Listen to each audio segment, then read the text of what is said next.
Praise the Lord. I hope na narinig natin yung mensahe ng awitin, ano? Kahit medyo mahina yung yung dating ng boses for some reason, ano. But I think the message of the song is very clear. Sabi doon that you are the peace that guards our heart. Ano, yung kapayapaan na nanggagaling sa Diyos ang nagbibigay po sa atin ng kapayapaan para yung ating puso ay tumibay, parang yung ating pananampalataya sa Diyos ay mas lalong lumalim. Yan. So, isang mapagpalang gabi sa Pilipinas at mapagpalang hapon sa ating lahat dito sa UAE. Hindi ko nakikita ang inyong mga magagandang muka. Ang nakikita ko lang ngayon yung mga pangalan. But praise the Lord dahil whether in Zoom or whether in online or in face-to-face gathering, ay pareho po itong paraan ng pagsamba sa Panginoon. Kaya welcome sa ating kalagitnaan, Nanay Sonia, Papa Ber, Sister Rem, Janet, Bianca, Ann, Cheryl, Jonathan and Eileen, si Eunice and you, Jo Marie, Balse, and family. So, ang kapayapaan ng Panginoon ang sumating lahat. Kamusta po kayong lahat? Yan, ang nakaranas ng kabutihan at pagsama, pag-iingat ng Panginoon, maaari bang react tayo ng heart sa ating chat box, sa ating comment section. Yan. Talagang napakabuti at mapagmahal ng ating Panginoon sa bawat isa sa atin. Katulad nga ng ating pinag-aaralan, one of the fruit of the Holy Spirit is love, because God is love. Next, pinag-aralan natin yung joy. Ano? Yung joy na hindi siya nakabase sa circumstances like happiness. Kung masaya ang paligid, masaya ka. Kung malungkot ang kapaligiran or maraming problema sa kapaligiran, ay hindi ka masaya. No. The joy, sinasabi sa Biblia, is nakadepende sa character ng Diyos. Doon tayo bumabalik. Kung kilala natin ang Diyos, kahit tayo may problema, kahit tayo may mga pagsubok sa buhay at may pinagdadaanan, tayo ay makakangiti. Amen?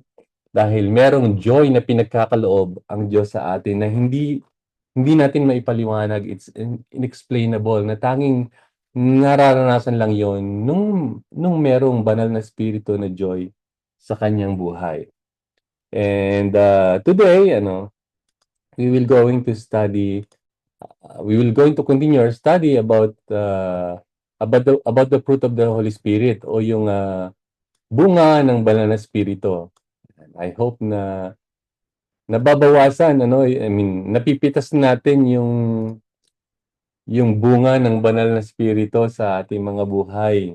Ito mga nakaraang araw, ito mga nakaraang linggo, ito nakalipas na linggo, I hope na nagagamit natin yung joy, yung love. At ngayon naman, pag-aaralan natin yung peace o yung topic na peace. Sabi dito sa Galatians chapter 5 verse 22, basahin ko ulit. At ina-admonish kong bawat sana, memorize natin ito bago natin matapos itong pag-aaral ng fruit of the Spirit. Let me read the passage. But the fruit of the Spirit is love, joy, peace, patience, kindness, goodness, faithfulness, gentleness, and self-control. Against such things, there is no law. Sa Tagalog, sabi dito, ang bunga ng Espiritu ay pag-ibig, kagalakan, kapayapaan, katiyagaan, kabaitan, kabutihan, katapatan, kahinahunan, at pagpipigil sa sarili. Walang batas laban sa mga ito. Sabi sa mga taga-Galatia, chapter 5, verse 22 to 23. Pinagpala ng Panginoon ang kanyang salita. Sandali po tayong manalangin. Panginoon, pinupuri ka namin at niluluwalhati ka namin sa sandaling ito. Salamat sa pag-ibig, salamat sa kagalakan, at salamat sa kapayapaan na dulot mo sa aming mga buhay. In fact, ang Panginoong Jesus, siyang prinsipe ng kapayapaan. Pinadala mo siya dito sa mundo upang kami ng mga sumusunod, nananampalataya, at naniniwala sa Kanya ay makaranas ng kapayapaan sa aming mga buhay. Salamat Panginoon Diyos sa nakaraang mga araw. Pinatunayan mo sa amin na Ikaw ay Diyos na makapangyarihan, Ikaw ay Diyos na may kontrol sa lahat ng bagay, at Ikaw ang Diyos na nagkakaloob sa lahat ng aming pangangailangan. Salamat Panginoon dahil sa mga anak mo na nagtitiwala sa inyo, sa mga anak mo na umaasa sa inyo, sa mga anak mo na sumusunod sa inyo, ay hindi po ninyo kami binibigo. Lord, sa sandaling ito, hayaan pong maibalik namin sa inyo ang pagpupuri at pagpapasalamat sa pamamagitan ng awit katulad ng inawit namin kanina sa pangunguna ni Sister Rem at sa pamamagitan ng pag-aaral namin ng inyong salita. Panalangin namin na mapapurihan ka namin, ang kalooban mo ay mahayag, marinig namin ang inyong salita at higit sa lahat, sundin namin ito ng walang pag-aatubili at walang pag-aalinlangan. Ang iyong salita ay totoo at ito ay nagbabago sa aming mga buhay, Panginoon. Ang aming pong panalangin, patuloy mo kaming baguhin ayon sa inyong naisin at patuloy mong patatagin ng bawat isa ang inyong iglesia sa pagharap sa mga suliranin at hamon ng buhay sa amin pong pagsunod at paglilingkod sa inyo. Maraming salamat po. Pagpalain niyo yung mga salita sa aming mga buhay at gamitin po ninyo ako na inyong lingkod upang magdala at magbahagi ng katotohanan buhat sa inyong mga salita. Salamat sa pribilehiyong ito. Pinapupurihan kita, niluluwalhati ka namin sa pangalan ng Panginoong Hesus. Amen. Amen. So, how I wish na nakikita ko rin kayo, yan, habang medyo i-minimize ko lang kasi hindi ko ma-admit yung mga nasa waiting room, So, pagpasensya na nyo na po ako kung minsan ay pinapalit ko yung screen. So, ang title ng ating pag-aaralan ngayong araw na ito ay Peace in the Midst of Chaos. Ang peace ay isang salita na may maraming kahulugan. Do you agree with me? Yan. Ang peace daw ay isang salita na maraming kahulugan. Medyo nakakatawa to. Ang peace, ibig sabihin ay kapayapaan. Tama? Ang peace, sabi ng iba, ay ito daw yung lumalangoy sa dagat. So, peace. Yung mga ating kababayan sa Pilipinas, lalo na sa Visayas part yan, peace. Yan daw yung lumalangoy sa dagat. Yung peace din naman, ito yung ating yan, yung mukha. Hawakan niyo nga yun yung mga peace. Yan, ang gaganda at mga pogi. Lalo na kung nakikita ko kayo sa camera, mas masasabi kong mas magaganda at mga pogi. Since na mga pangalan niyo lang nakikita ko, kulang pa. So, kung magbubukas kayo ng camera, mas masasabi kong magaganda at mga pogi. Ang inyong mga peace. And yung isa pa is yung lugar. Yan, pag kayo nasa subdivision, Peace 1, Peace 2, Peace 3. Hindi ko alam kung saang peace kayo nakatira sa inyong kinalalagyan lugar. But kidding aside, sa ating pag-aaral ng salita ng Panginoon, pag-aaralan natin itong peace in the midst of chaos. At kapag sinabing peace or kapayapaan sa Tagalog, ibig sabihin, it is a freedom from war and violence, especially when people live and work together happily without disagreements. Naalala ko yung pag ako'y nanonood ng Miss World, napapansin ko malimit laging nababanggit doon sa sagot world peace ng mga contestant. Kung merong gustong mangyari doon sa tanong, parang world peace ang aking naririnig na sagot. Peace is very important, right? And in fact, lahat tayo nangangarap na malagay o tumira o mamuhay sa isang pamumuhay na kung saan merong kapayapaan, kung saan merong freedom of war and freedom of violence. Sabi din sa American Dictionary, kanina sa coverage ko kinuha, ngayon naman sa American Dictionary, yung word na chaos. Ibig sabihin ng chaos, it is a complete disorder and confusion. Yan. Complete disorder and confusion. So peace is the opposite of chaos. And chaos ay kabaliktaran naman ng kapayapaan. Ano? So if you will look around you, if you will look around us, makikita natin na marami mga senaryo, marami mga pangyayari ang nagbibigay ng pag-alaala at nagbibigay ng chaos sa atin, 'di ba? Last June, kung di ako nagkakamali, masyadong naging mainit yung giyera between Israel and Iran at marami pang ibang mga bansa ang ang nakisali. Ano? At I believe hanggang ngayon meron pa ring tension regarding that war. So, walang peace dahil merong pag-aaway. Ano pa? Yung war between Russia and Ukraine, malaking war 'yan. Last last year nga ba? O last year nagsimula. At hanggang ngayon, hindi pa rin siya tapos. So, when there is war, there is no peace. At kawawa naman yung mga casualties of war. Kawawa naman yung mga nai-involve sa giyera because hindi nila maranasan or hindi sila magkaroon ng kapayapaan sa kanilang buhay. Yung bang, alam mo, babagsakan, may darating na lang na missile, may darating na lang na mga sundalo at pagbababariling kayo, it creates fear, di ba? Hindi lang sa giyera, hindi lang sa mga ah, ganyang pangyayari, katulad na lang ng pag tayo tumingin sa social media, sa balita, sa nangyayari sa Pilipinas, di po ba? Pag binuksan natin yung ating cellphone, makikita natin doon yung balita ng korupsyon, makikita natin doon yung news about drugs, maririnig natin yung news about killings, and news about bad governance. So, it creates chaos kapag ganyan na nangyayari. And meron akong naririnig at nakakausap, or even I myself, na iniisip ko, safe pa ba na umuwi sa Pilipinas? Ha? May peace pa ba tayo kapag tayo ay uuwi sa Pilipinas? Parang gano'n yung naririnig ko sa iba. Kasi, why? Naku-compare natin yung ating situation na meron tayo ngayon dito sa UAE, right?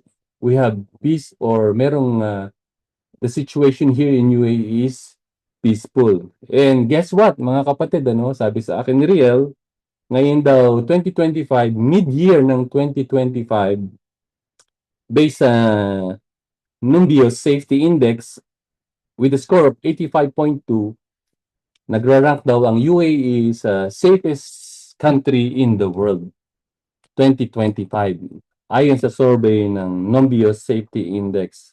Anong basis ng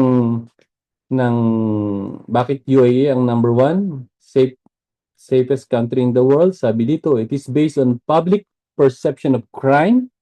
So, hindi walang crime. Sobrang baba lang ng crime dito sa UAE. Yung safety, ma-appreciate yan natin dito, Kami mga bikers, nagbabike kami ni na Papa Bear. Any time of the day, kahit mag-isa ka, pwede ka makapag-bike sa kalsada, walang kukuha ng bisikleta mo, right? Safety, yung mga babae dito, pwede kayo maglakad sa kalye ng walang basta-basta hihila sa inyo.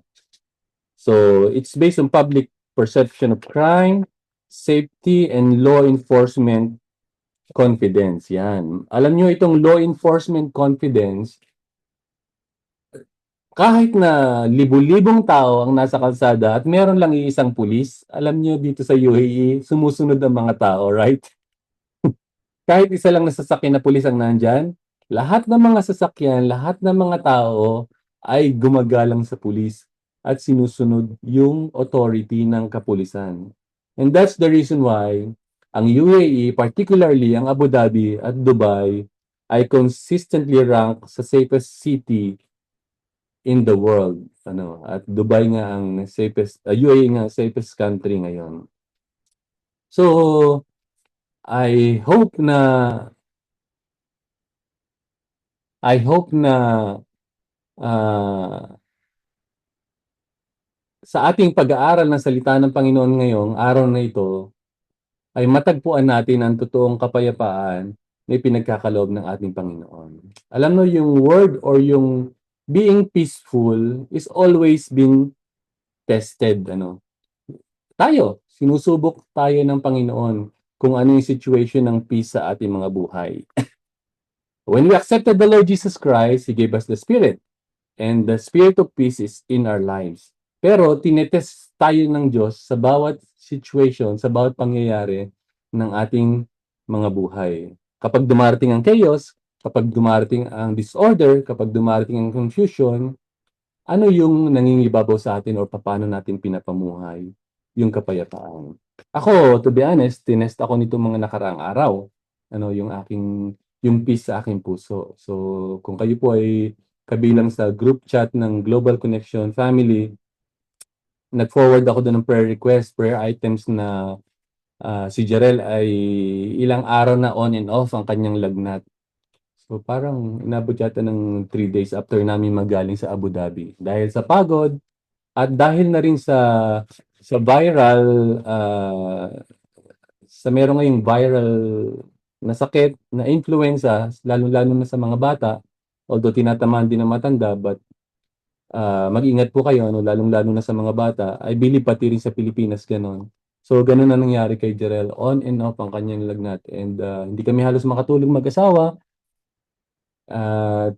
Prayer at gamot lang ang aming binibigay sa kanya. Hindi namin siya dinala sa doktor. So even though merong ganung situation, talagang kinakalma namin ang aming mga sarili, and we are trying to live in peace at ipagtiwala sa Panginoon yung ganung pangyayari. So praise the Lord, ngayong araw na to si Jarel ay hindi na nilagnat simula kahapon ng gabi o kagabi hanggang ngayon hindi na siya nilalagnat. And hindi doon natapos kaninang madaling araw habang ako ay nagre-review at nag-aaral ng message, ito naman si John Riel, yung aking panganay, ay sobrang sakit ng kanyang kaliwang tenga at hindi siya makatulog for the second night, hindi siya makatulog na maayos. So sinabi niya nga na he wants to go to the hospital. So iba na ngayon ang mga anak ko nagsasabi na magpadala sa hospital. So itong anak ko, nasabi ko nga kanina kay Papa Bear, mataas ang kanyang tolerance sa pain.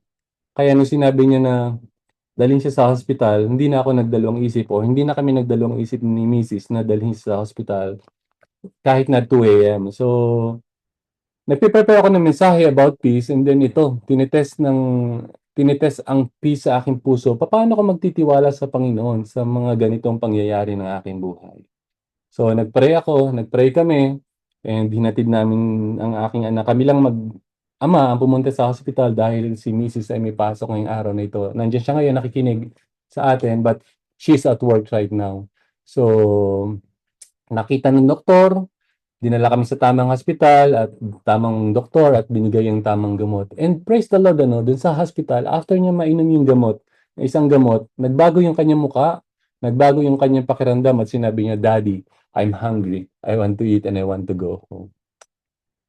Praise the Lord dahil siya yung nagbigay ng kapayapaan sa aming mga puso. And now, I'm a living testimony na kapag dumarating ang ganyan mga kasakitan, karamdaman, sa Panginoon kami una nagtitiwala. Hindi sa kung anong resources na meron kami, hindi sa kung anong kakayahan na meron kami, but we trust God that even in sicknesses ay ay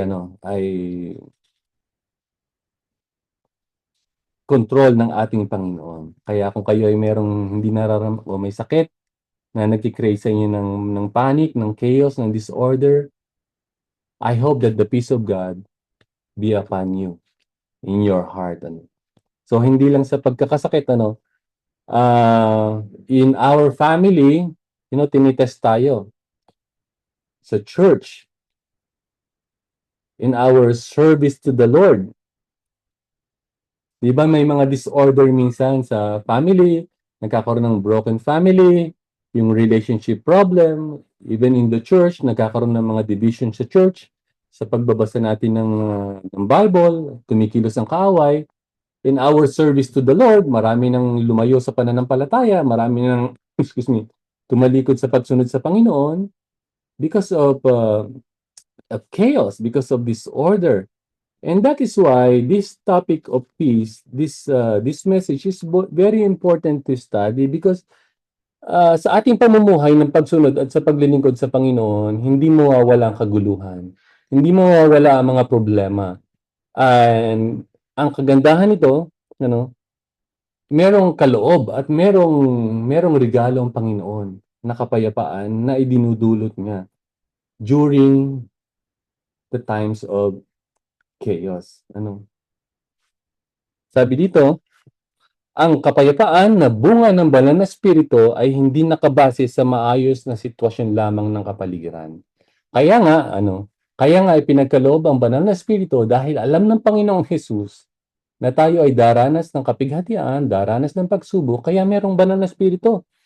Hindi ipinangako ng Diyos, hindi ipinangako ng Biblia na tatanggalin lahat ng ating problema at magiging maayos ang ating mga buhay. No! Ang pangako ng salita ng Panginoon, ang pangako ng Diyos at ng kanyang Espiritu ay bibigyan niya tayo ng kapayapaan upang makapamuhay tayo ng payapa sa kabila ng maingay na mundo. Mga kapatid, nais ng Diyos na pakapamuhay tayo ng payapa dito sa mundo na ito sa ating pagsunod sa Panginoon. So, ang tanong na sasagutin natin ngayong araw na ito ay, excuse me, paano natin mararanasan ang tunay na kapayapaan sa gitna ng magulong mundo? Okay? Paano natin mararanasan ang tunay na kapayapaan sa gitna ng magulong mundo? So, sasagutin natin ito sa pamamagitan ng ilang mga talata buhat sa Biblia. So, mararanasan natin, yan, ito pala yung question ko. Mararanasan natin ang tunay na kapayapaan kung, number one, tatlong bagay ang nais kong iwanan sa atin sa araw na ito. Number one, kung tayo ay nakipag-isa na kay Kristo. Okay? Kung tayo ay nakipag-isa na kay Kristo, 100% guarantee, mga kapatid, sasabihin ko sa inyo, walang sablay, you will experience peace once na tayo ay nakipag-isa kay Kristo. Sabi dito sa talata na ating pagbabasehan sa Juan chapter 16 verse 33, sinabi ko ito sa inyo upang sa inyong pakikipag-isa sa akin ay magkaroon kayo ng kapayapaan. Yan, magdaranas kayo ng kapighatian sa sanlibutan ito, ngunit tibayan ninyo ang inyong loob na pagtagumpayan ko na ang sanlibutan. Take note dito sa mga naka-highlights or yellow na mga letters. Sa inyong pakikipag-isa sa akin ay magkakaroon kayo ng kapayapaan. Amen. Meron tayong kapayapaan sa piling ng ating Panginoong Hesus. And ang nagsasalita dito, kausap ang kanyang mga alagad, ay walang iba kung hindi ang ating Panginoong Hesus. Sa kanyang mga labi, nagmula itong mga salitang, magkakaroon kayo ng kapayapaan. Amen. Maliwanag na sinasabi ng salita ng Diyos na ang mga nakipag-isa kay Kristo, ang nakikipag-isa kay Kristo ay magkakaroon ng tunay na kapayapaan. So, maraming mga tao, let's say politiko, ang nagsasabi ng ganito, especially during election, nagsasabing, pag ako nahalal, magkakaroon tayo ng peace and order dito sa ating komunidad, sa ating lugar. But all of a sudden, nung nanalo na, nakakalungkot, hindi na natupad, hindi na natuloy yung kanyang sinabi. So, promises are made to be broken sa tao. Pero here, ang Panginoong Hesus ang nagsasalita sa kanyang mga alagad. Ang tao, pag nagsalita, nabibigo at binibigo niya ang kanyang pangako, ngunit ang Panginoong Hesus, kahit minsan, hindi niya bibigyoin at hindi niya babaliin ang kanyang pangako. Ito ang inaalok niya sa kanyang mga alagad. Ang mga salitang ito ay binitawan ng Panginoong Hesus nang malapit na siyang mamatay at umakyat sa langit. Hindi pa ito nauunawaan ng mga alagad. Pero parang sinasabi ng Panginoon dito, kahit na ako'y wala na, iiwanan ko ang aking espiritu, ang banal na espiritu, at siya ang magdudulot sa inyo ng kapayapaan. Itong word na pakikipag-isa, mahalaga natin itong maunawaan, mga kapatid. Okay? Kapag merong giyera, naalala ko, kapag merong sigalot ang mga bansa, ang isa sa ginagawa ng mga bansa na strategy para magkaroon at least ng peace ang mga bansa is humahanap ng ally, ano, kaalyado, humahanap ng mga bansa na mga malalakas para maging kakampi, ano.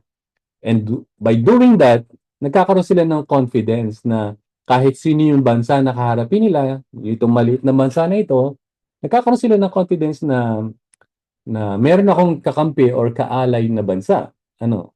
So, not to mention yung mga magkakaalay na bansa dito sa ating mundo. Basta ah, alam ko, yan, yung mga malalaking bansa, katulad natin na Pilipinas, nag-aalay tayo minsan sa sa Russia, minsan sa Amerika, correct me if I'm wrong, ano, kasi nagbabago-bagong administrasyon, nagbabago-bago yung mga allied country natin. Hindi ko alam kung sinong ka-allied natin. But once na nakipag-isa tayo dun sa isang bansa na yon, it gives us confidence na kaya nating harapin yung mga bansa na sasakop sa atin at makikipagdigma sa atin, ano. So I think the principle na sinasabi dito ng Panginoong Hesus sa kanyang mga alagad, na sinasabi din niya sa atin is kung tayo ay makikipag-isa kay Kristo, kung tayo ay kakampi kay Kristo sa ating Panginoong Hesus, meron tayong assurance ng kapayapaan. Amen? So, kapag ka tayo may problema, kapag ka merong chaos, kapag ka merong sigalot, kanino tayo unang nag-aalay? Kanino tayo unang tumatakbo? Kanino tayo unang kumakampi? Kung ang kinakampihan natin is yung tao na mapera, yung tao na makapangyarihan, yung tao na may nakaya tayong tulungan, hindi natin mararanasan ng totoong kapayapaan. Ano? Ang sinasabi ng salita ng Panginoon, kapag ka mayroong sigalot, kapag ka mayroong problema at pagsubok, makipag-isa tayo sa ating Panginoong Hesus. Gusto kong balikan kung paano nga ba nakipag-isa ang mga alagad sa ating Panginoong Hesus. And through this, we can get some principles. Ano? So, ito yung pagtawag ng Panginoong Hesus sa kanyang mga alagad. Ng ilan sa kanyang mga alagad. Minsan, naglalakad si Jesus sa tabi ng lawa ng Galilea. Nakita niyang naghagis ng lambat sa lawa ang dalawang mangingisda. Si Simon na tinatawag ding Pedro at ang kanyang kapatid na si Andres. Sinabi ni Jesus sa kanila, "Sumunod kayo sa akin at gagawin ko kayo mga mangingisda ng tao." Noon din ay iniwan nila ang kanilang mga lambat at sumunod sila kay Jesus. Paano nakipag-isa dito si Pedro at ang kanyang kapatid na si Andres sa Panginoong Hesus? Sabi dito, noon din ay iniwan nila ang kanilang mga lambat at sumunod sila kay Jesus. So, ang trabaho nila dito ay mangingisda. Ano? So, it's a noble profession. Kumbaga, meron silang ikinabubuhay. Ngunit, nung sila ay tawagin ng Panginoong Hesus at nakipag-isa sila kay Jesus, iniwan nila ang kanilang mga lambat at sumunod sila kay Jesus.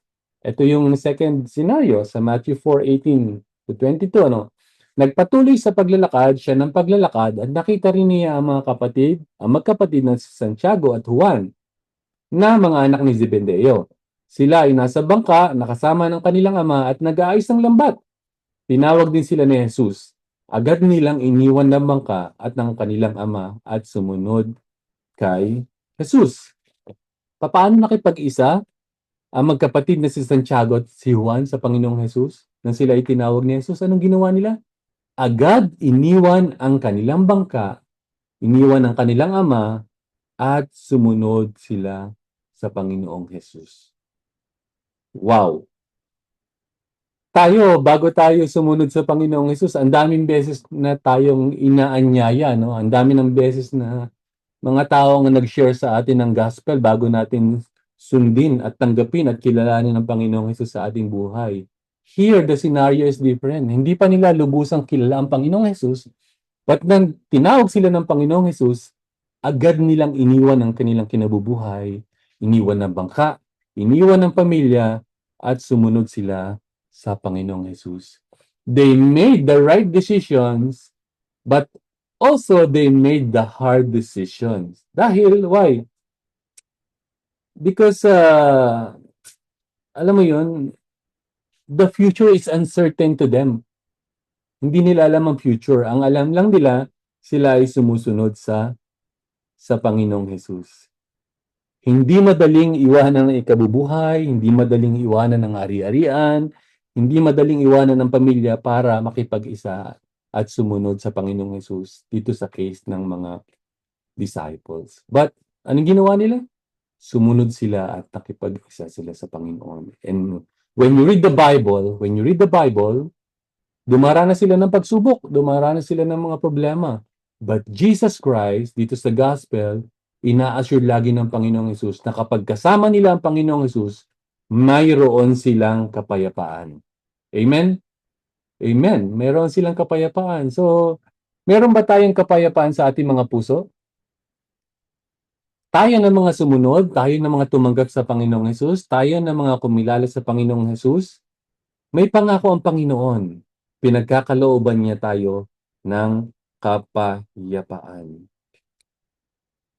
I want to read this Mark chapter 8 verse 34. Sabi ng salita ng Panginoon, "Then he called the crowd to him alone with his disciples and said, 'Whoever wants to be my disciples must deny themselves and take up their cross and follow me.'" Ito yung larawan na tinuturo ng Panginoong Hesus na kayo na mga nakipag-isa sa akin, you should take up your cross and follow me. Ano, sa New Testament, yung word na take up your cross, siya ay metaphor. Nang ibig sabihin ay self-denial. Ano, take up your cross means self-denial and follow me. Kakalimutan mo na kung sino ka, kakalimutan mo na yung sarili mo para sumunod sa Panginoong Hesus. Katulad ng ginawa ng mga disciples, kinalimutan nila yung trabaho nila, kinalimutan nila yung kinabubuhay nila, at in-embrace nila yung pagiging yung pagiging disciples at tagasunod ng Panginoong Hesus. At hindi sila nagkamali. Naranasan nila ang biyaya, naranasan nila ang kapayapaan na nanggagaling sa Panginoong Hesus.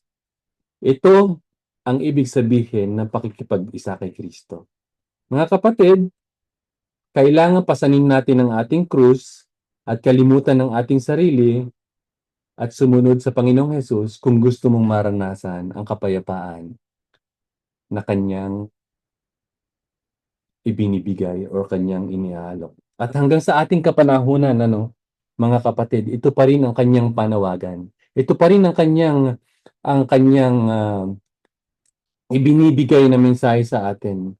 Kapag ginawa natin ito, hindi tayo magsisisi. Kapag sinunod natin si Jesus sa ating buhay, kapag ginawa natin siyang driver ng ating buhay, kapag sinabi natin siya yung driver ng ating buhay, siya na yung nakaupo sa manibela ng ating buhay, hindi na tayo ang nasusunod sa ating buhay. Siya na ang nasusunod sa ating buhay at tayo ay sumusunod lamang ayon sa kanyang kagustuhan. Nung ako ay nakipag-isa na sa aking misis, yan, nandito ang aking misis, hindi na ako nasusunod, siya na ang lagi nasusunod sa aking buhay. Kidding aside, ayoko magalit sa aking misis. But the thing is, maliwanag dito sa ating pinag-aaralan na kapag tayo ay sumunod kay Kristo, doon mo mararanasan ang tunay at totoong kapayapaan sa kabila ng kaguluhan at sa kabila ng maingay na mundo. Ang tanong ko sa bawat isa sa atin, tayo ba ay nakipag-isa na kay Kristo? Meron na ba tayong personal na relasyon sa ating Diyos? Tinanggap na ba natin si Kristo bilang Diyos, bilang tagapagligtas? Kung ginawa na natin ito, meron na tayong relasyon sa Kanya.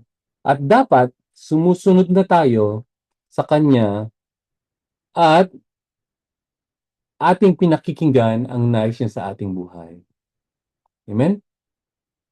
So, tayo na mga nakipag-isa kay Kristo ay binibigyan niya ng kapayapaan. Ito'y mararanasan lamang natin sa piling ng ating Panginoong Hesus. Kung kayo ay nakakaranas ng problema at pagsubok ngayon, suliranin, wala kayong peace in the midst of chaos, ito na, sinasabi na salita ng Panginoon. Sa Panginoong Hesus, merong kapayapaan. Basta makipag-isa tayo sa Kanya. That's the number one point. Mararanasan natin ang tunay na kapayapaan kapag tayo nakapag-isa kay Kristo. Number two, mararanasan natin ang tunay na kapayapaan kung tayo ay dumaranas ng kapighatian. Yan. So, ang true peace ay talagang katulad ng sinabi ko kanina, tinetest. Okay? Yung situation, yung mga pangyayari sa ating buhay ang nagre-reveal ng totoong kapayapaan na meron tayo sa ating buhay. Amen? So, hindi ko alam ang inyong puso, hindi ko alam ang situation ng inyong buhay. But dito sa verse 33, sa mga talata na ating binasa, sabi dito, ulitin ko, sinasabi ko sa inyo ito upang sa inyong pakikipag-isa sa akin ay magkaroon kayo ng kapayapaan. Magdaranas kayo ng kapighatian sa sanlibutan ito. Magdaranas kayo ng kapighatian sa sanlibutan ito. This is certain na sinasabi ng Panginoong Hesus sa kanyang mga alagad na nanggaling sa kanyang bibig. Magdaranas kayo ng kapighatian. Magkakaproblema kayo. Magkakaroon kayo ng pagsubok sa mundong ito. Dahil why? Dahil yan ang test. Yan ang testing ng kapayapaan na pinagkakalob ko sa inyo. Bakit sa tingin niyo ibibigay ni Jesus ang kapayapaan kung hindi naman magagamit ito at hindi naman kailangan, right? Kaya binigay ng Panginoong Hesus ang kapayapaan dahil alam niya na magdaranas ang mga disipulo ng kapighatian sa mundong ito. At alam ng Panginoong Hesus na siya ay aalis at babalik sa Ama, kaya sinasabi niya, itong katotohanan na ito. Ano? So, alam niyo yung picture na maghihiwalay kayo, tapos sasabihin mo to din sa maiiwanan mo, magdaranas kayo ng kapighatian at pagsubok sa sanlibutan ito, medyo mabigat. Ano? Paano na pag aalis ka? Paano ko to napagtatagumpayan yung problema? Parang hindi ko yata kaya, sabi ng awit. Parang hindi ko yata kaya, sabi doon sa awit. Naalala ko yung picture ng isang OFW na isang ama na pupunta sa ibang bansa, naiiwanan niya yung kanyang mga anak, yung kanyang pamilya, for the sake na kumita o magtrabaho sa ibang bansa. Hindi madali, di ba? Hindi madali na alis at may maiiwanan ka. Ganun din naman, yung other side of the coin, hindi rin madali yung aalis. Kasi maho-homesick ka dito sa ibang bansa, lalo na't nag-iisa ka. At karanasan yan ng ilan sa atin o ng marami sa atin.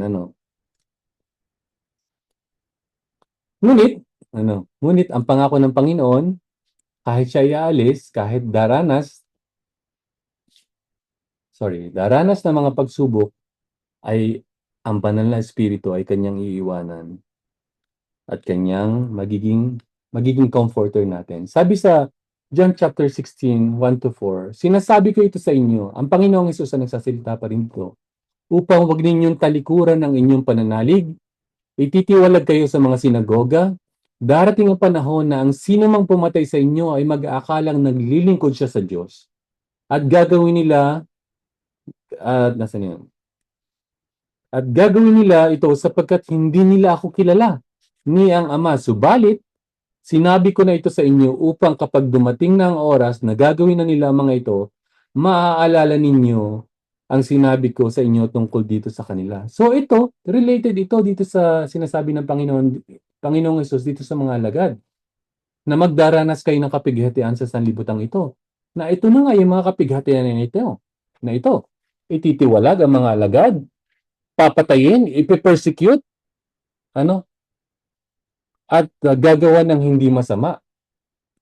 Pinaalala ito ng Panginoon sa kanila. At kung tayo ay nagbabasa ng Biblia, I hope na binabasa natin from the Old Testament hanggang sa Bagong Tipan or New Testament, makikita natin na sa lahat ng tinawag ng Panginoon, sa lahat ng mga anak ng Diyos na sumunod sa Kanya, lahat sila nakaranas ng problema, nakaranas ng lahat sila ng suliranin at pagsubok. Why? Because that is the test of peace. Kung hindi ka nakakaranas ng problema or ng pagsubok, dapat mag-question ka na. Why? Dahil ito yung ginagamit ng Panginoon para tumibay at lumalim ang kanilang pananampalataya maging sa bawat isa sa atin. Si David, binabasa natin ang aklat ng Kings. Bago siya maging Haring David, siya ay dumaan muna sa mga pagsubok. Humarap siya sa isang hamon ng pagharap sa higanting hamon ng buhay, di po ba? Si Goliath ay kanyang hinarap kahit na malaki, kahit na parang imposibleng talunin. Nang maranasan niya ang presensya ng Panginoon, naging payapa ang kanyang puso at sinabi niya, haharapin ko ang higanting yan. Ano? Dahil kasama ko ang Diyos. Ang Diyos ng bansang o ng bayang Israel. Ang mga alagad ng Panginoong Hesus, dumaan sila sa mga pagsubok. Dumaan sila sa mga suliranin. And dito sa picture na ito na nakikita niyo sa inyong screen, sabi sa aletea.org, ito yung mga paraan kung papaano namatay ang mga alagad dahil sa pagsunod sa Panginoong Hesus. Si Pedro, si Peter, he was crucified upside down. Si Andrew, crucified on X-shaped cross. Si John, siya lang yung died naturally. Si James, pinatay sa pamamagitan ng espada. Excuse me. Si Philip, he was crucified upside down katulad ni Peter. Si Bartolome, binalatan siya ng buhay. Wow. Tayo masugatan lang ng konti, ang hapde at ang sakit. Binalatan siya ng buhay itong si Bartolome. Si Thomas, sinibat, pinatay sa pamamagitan ng sibat. Si Matthew, he was killed by Hyrtacus. Si James, pinatay siya sa pamamagitan ng pagbato. Si Thaddeus, he was killed by axe, yung palakol. Si Simon, nilagari. Hiniwa. Hinati ang kanyang katawan. At si Matthias, pinugutan ng ulo. Can you imagine yung kanilang kapighatian na dinanas at pinagdaraanan? Pero alam mo mga kapatid, sa kabila ng kapighatian at hirap na dinanas ng mga alagad, meron silang kapayapaan. Meron silang hindi maipaliwanag na kapayapaan sa kanilang mga puso na tanging ang Diyos lang ang nagbigay sa kanila. Na tanging ang Espiritu, tanging ang Panginoong Hesus lang ang nagkaloob sa kanila. Hindi pa tayo dumarating sa point na ganito. Pero yung maliit na problema, tayo ay nagpapanik na, no? Yung maliit na pinagdadaanan natin problema sa ating buhay, tayo ay minsan nagko-question na at nagda-doubt na sa ating pananampalataya sa Panginoon. How much more itong mga alagad na ito sa kanilang pinagdaanan? And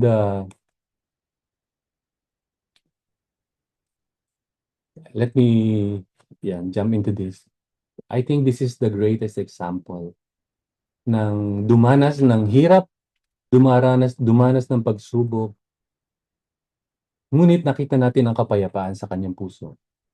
Walang iba kung hindi ang ating Panginoong Hesus. Naging masunurin siya sa Panginoon, sa Ama, hanggang sa kamatayan. Hindi niya sinunood ng kanyang kalooban, kundi ang kalooban ng Ama na sunod sa kanyang buhay at naranasan ng kapayapaan sa kanyang buhay. Sabi ng salita ng Panginoon, sinabi ko na sa inyo ang mga bagay na ito habang kasama pa ninyo ako. Ngunit ang patnubay ng Espiritu Santo na isusugo ng Ama sa pangalan ko ang siyang magtuturo sa inyo ng lahat ng bagay at magpapaalala ng lahat ng sinabi ko sa inyo. Kapayapaan ang iniiwan ko sa inyo.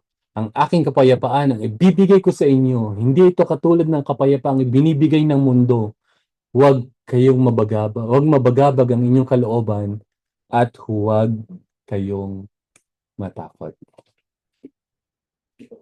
September or February 29, nakaranas kami ako at aming family ng matinding pagsubok sa aming buhay. Nang nawala ang aming nanay, February 29. At hindi madali ang mawalan ng nanay. Although alam naman natin na may hangganan ng buhay ng tao dito sa mundo, hindi natin alam kung kailan, pero may hangganan ng buhay. At February 29, ang aking nanay ay kinuha ng Panginoon at the age of, wala pa yata siyang 17, nakalimutan ko yung kanyang age. So it was very devastating para sa aming magkakapatid at para sa aming pamilya. Dahil alam naman natin ng nanay ay nanay natin yan. Diyan tayo nanggaling at talagang yung pagmamahal na naranasan namin sa aming nanay ay gano'n na lang. Kung walang ng aming nanay, ang aking nanay, wala ako dito, hindi ako nakakapagsalita sa inyong harapan. And sobrang lungkot sa aming puso na mawalan ng nanay. At hindi lang doon natapos, after a week, sumunod naman ang aming tatay. After a week, kinuha rin siya ng Panginoon. So, mas nagdoble yung pain ng same year, tapos isang linggo lang yung pagitan. Can you imagine yung pain na aming pinagdadaanan? Paano namin, papaano namin i-bear? At napakalungkot ng pangyayari na yun. At kahit hanggang ngayon, ano, pag aming naalala, ay ako, naluluha na lang ako. At binabalik ko yung mga memories na nung kasama pa namin siya. But guess what mga kapatid, ano? Hindi madali yung pinagdaanan namin ngayon. No, pinagdaanan namin na yun. Ngunit amin siyang nalampasan at amin siyang nalalampasan dahil sa kapayapaan na pinagkakaloob ng Panginoong Hesus. Hindi ko lang nalagay dito. Gusto kong banggitin minsan pa yung sinabi ng Panginoong Hesus dito sa mga talata nating binasa na magdaranas kayo ng kapighatian sa sanlibutang ito. Ang sabi ng Panginoong Hesus, ngunit tibayan ninyo ang inyong loob. Ngunit tibayan ninyo ang inyong loob. Narinig mo na ba itong mga kataga na ito sa iyong kaibigan? Magpakatatag ka. Tibayan mo ang iyong loob. Lakasan mo ang iyong loob. Kung ano man ang problema mo ngayon, lakasan mo ang iyong loob. Narinig mo na ba yun sa kaibigan mo? Sa mga tao nagmamahal sa'yo? Here, sinasabi ng Panginoong Hesus sa kanyang mga alagad, makakaranas kayo ng pagsubok, makakaranas kayo ng suliranin, ngunit tibayan ninyo ang inyong loob. Alam nyo, ito rin yung mga salita na bigay sa amin ng comfort and peace. Nung panahon na dumaranas kami ng matinding problema.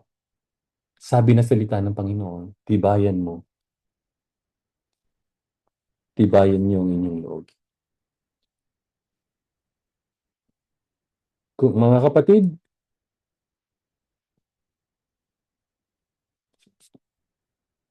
ating tandaan sa panahon na dumaranas tayo ng kapighatian, ito rin yung panahon na ibinibigay ng Panginoong Hesus ang kanyang assurance ng kapayapaan. Ang sabi ng salita ng Panginoon, or anuman ang problema, suliranin at kapighatian na ating pinagdaraanan ngayon, alam ni Hesus yan. That is certain. Alam yan ng Panginoong Hesus. Hindi niya ibibigay ang isang problema, hindi niya hahayaan ang chaos, hindi niya hahayaan or ipapahintulot ang pagsubok nang wala siyang kadahilanan. May problema ka, may pagsubok ka, alam niya ng Panginoon. At ini-encourage niya tayo ngayong sandaling ito. Tibayan mo ang iyong loob. And don't give up. And never give up. Because ang kapayapaan ng Panginoon ay binibigay niya sa panahon ng kapighatian. Number 3, mararanasan natin ang totoong kapayapaan kung itutuon natin ang ating paningin sa ginawa at kayang gawin ni Jesus. Ulitin ko, meron tayong kapayapaan sa ating puso o mararanasan natin ito kung nakatingin ang ating paningin sa ginawa at kayang gawin ng Panginoong Hesus. Dito sa talata, sa last part, sabi ng Panginoong Hesus, pwede bang sabay-sabayan natin basahin? I-unmute niyo po ang inyong microphone. Sabay-sabay natin basahin ang talatang ito. At gusto kong basahin natin ito na may pananampalataya at may assurance. Sige po, ready, go.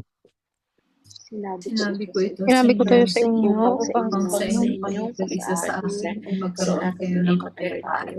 Magdaranas kayo ng kapighatian sa sanlibutan ito. Ngunit tibayan ninyo ang inyong loob. Napagtagumpayan ko na ang sanlibutan. Amen. With the emphasis dun sa last part na pagtagumpayan ko na ang sanlibutan. Ibig sabihin, walang pagsubok, walang problema na meron tayo ngayon at walang problema na darating pa ang hindi natin kayang mapagtagumpayan dahil sabi ng Panginoong Hesus, napagtagumpayan ko na ang sanlibutan. Napagtagumpayan ko na ang sanlibutan. Yan ang ginawa ng Panginoong Hesus sa sanlibutan. Na, napagtagumpayan na niya ang kasalanan, napagtagumpayan na niya kaya nga siya namatay doon sa krus, yun yung victory, yun yung katagumpayan buhat sa kasalanan. At meron din tayong assurance na mga sumusunod sa Panginoong Hesus na meron tayong pagtatagumpay. Ang paanyaya at sinasabi ng salita ng Panginoong Hesus sa atin, tayo na mga sumusunod sa Kanya, tingnan natin siya. Ituon natin ang paningin natin sa Panginoong Hesus. Alam nyo, yung mga kabayo na tumatakbo, nilalagyan sila dito ng takip sa dalawang paligid ng kanilang mata, dito sa kanilang mga mata upang nakatuon ang kanilang mga mata sa unahan, doon sa tamang direction lamang, isang direction lamang ang kanilang pupuntahan. And with that, alam nila na iyon yung kanilang tinatahak. With that, alam nila na doon sila pupunta at doon sila dadalhin ng hinete o yung nagdadrive o yung nagmamando sa kanila. Ganon din tayo mga kapatid. Na kapag yung ating paningin ay inalis natin sa Panginoong Hesus at itinuon natin sa ibang bagay, mawawala yung ating kapayapaan. Mawawala yung ating focus sa Panginoong Hesus. Nowadays, napansin ko sa social media kapag nag-browse tayo, mas marami yung mga bagay o mga balita na nagbibigay ng pag-aalala sa ating mga puso. Tama. Nowadays, pansinin natin, sa Pilipinas man or international news, ang dami mga balita na kapag nag-focus ka at pinanood mo yon, madadivert yung iyong attention dun sa bagay na yun. Na somehow, magbibigay sa'yo ng worries, magbibigay sa'yo ng mga suliranin at alalahanin, at ilalayo ka sa iyong pananampalataya. Mga kapatid, the invitation for us today, this morning, or this afternoon, ay huwag nating alisin yung ating paningin sa ating Panginoong Hesus, yung ating tuon na paningin sa Panginoong Hesus. Sabi sa Hebrews chapter 12, verse 2 to 3, let us fix our eyes on Jesus, the author and perfecter of our faith, who for the